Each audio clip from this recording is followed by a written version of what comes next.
عالم هەوختی ئەیان بە هەولێر واو ڕێکلامکردن لەسەر پایسکل ماوەی چەند ڕۆژێک دەبێت کۆمەڵێک پاسکیل لە شاری هەولێر دەبیندرێن و بە تایبەت لە نێو بازاڕی هەولێر و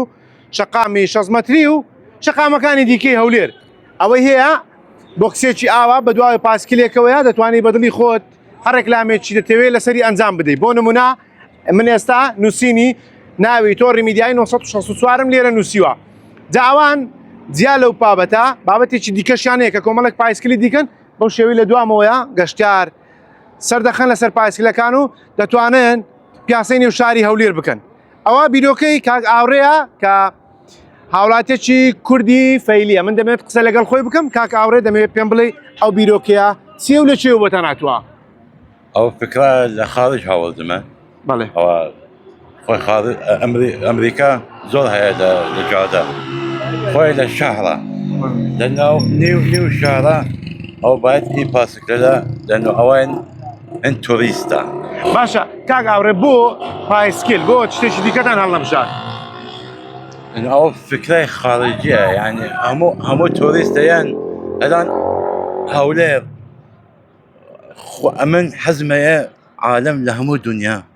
بێن بە هەولێر لەنێو هەولێر جوانە یعنی ئەگەر خۆمان هیچ شتە هەیە عالم هەوختی ئەیان بە هەولێر واو ئەوە شتی زۆر جوانە ئەوە هەموویە تەسوێر دەکەن بۆ مۆبایل و بعدين عالم يعني عفوا لإيرا هنا أشد نيو هؤلاء القلعة عفوا أو هموي يعني أو همو قديمة أو تشت النيو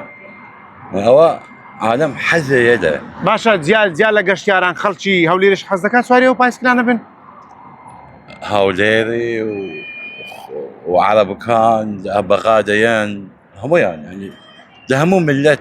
کاک ئاورێ دەمێ بزانم نرخی زۆرە و پایسکلان ئەگەر بم لەسەر بکەم یان ڕێکلامی لەسەر بکەم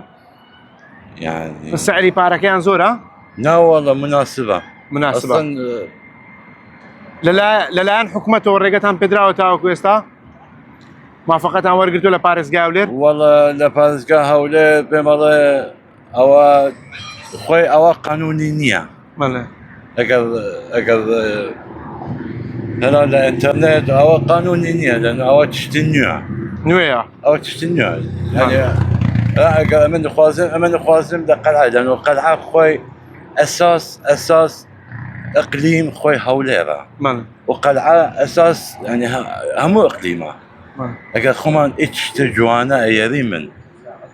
يعني چەو عالەم بە هەولێر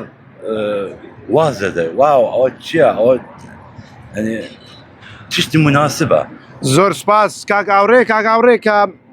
گوێتان لێ بۆ و باسی لێوە کرد وەکو خاوەنی ئەو پایسکلانە کە هێناوەتە شاری هەولێر ڕێکلامی پێ دەکەن لەسەر شەقامەکان و جیا لەوەش هاوڵاتیان سەردەخەن بۆ ئەوەی پیاسەیەکی نێو بازاڕ و نێو شاری هەولێر بکەن